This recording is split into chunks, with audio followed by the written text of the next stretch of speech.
जय श्री कृष्ण। राधा कृष्ण। कामदा एकादशी महात्म।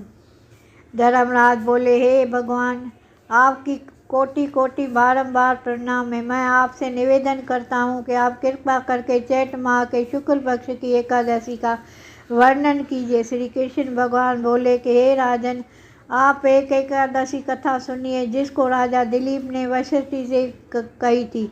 राजा दिलीप ने पूछा, हे गुरुदेव, चैत माह के शुक्ल पक्ष की एकादशी का क्या नाम है? इसमें किस देवता की पूजा होती है तथा इसकी विधि क्या है? सो सब आप कृपा करके बताइए। महर्षि वशिष्ठ बोले, हे राजन, चैत माह के शुक्ल पक्ष की एकादशी का नाम कामदा है। यह पापों को नष्ट कर देती है, जैसे अग्नि सूखे काष्ठ आदि को जलाकर नष्ट कर देती है। इसके पुण्य से भगवान के समस्त पाप नष्ट हो जाते हैं और पुत्र की प्राप्ति होती है। इसके व्रत से क्यों छूट जाती है, अंत में स्वर्ग को प्राप्त होती है। अब मैं इसका महात्म कहता हूँ, ध्यानपूर्वक सुनिए। प्राचीन काल में एक भोगीपुर नामक नगर था। वहाँ एक अनेक से मुक्त युक्त पुंडरीक नामक का एक राजा राज्य करता था। वहाँ अनेकों अप्सराएं, गंधर्व, किन्नर आदि वास करते थे। उसी जगह ललिता और ललित नाम के दो स्त्री पुरुष अत्यंत वैभवशाली घर में निवास करते हुए विहार किया करते थे। वे दोनों एक दूसरे से बहुत प्रेम करते थे। आपस में अलग हो जाने पर व्याकुल हो जाते थे। एक समय राजा पुंडरीक गंधर्व सहित एक सभा में क्रीड़ा कर रहे थे। उस जगह ललिता गंधर्व ने भी उसके साथ गाना गा रहा था। उसकी प्रियतमा ललित उसी जगह नहीं थी, इसके वह उसको याद करने का कारण अशुद्ध गाना गाने लगा। नागराज फफोटिक ने राजा पुंडरीक के इसकी चुगली कर दी। इस पर राजा पुंडरीक ने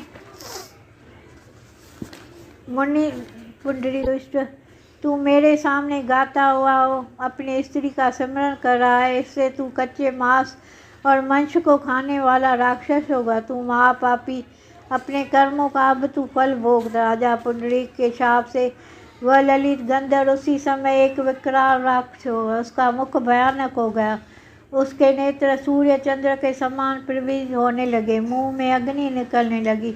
उसकी नाक पर्वत की कंदरा से समान विशाल हो गई और गर्दन पहाड़ के समान लगने लगा। उसके सिर के बाल पर्वतों के उगने वाले वृक्षों के समान दिखाई देने लगे। उसकी भुजाएं 2 योजन लंबी हो गई। इस तरह उसका 8 योजन के शरीर हो गया। राक्षस हो जाने पर उसका मान दुख होने लगा और अपने कर्म का फल भोगने लगा। वह जब ललिता को अपने प्रियतम ललित का ऐसा हाल मालूम हुआ तो वह बहुत दुखी हुई। वह सदैव अपने पति के उद्धार के लिए सोचने लगी कि कहाँ जाऊँ और क्या करूँ। अब वह राक्षस घोर वन में रहने लगा, अनेक प्रकार के पाप करने लगा। उसकी स्त्री ललिता भी उसके साथ पीछे पीछे चली जाती, विलाप करती रहती थी।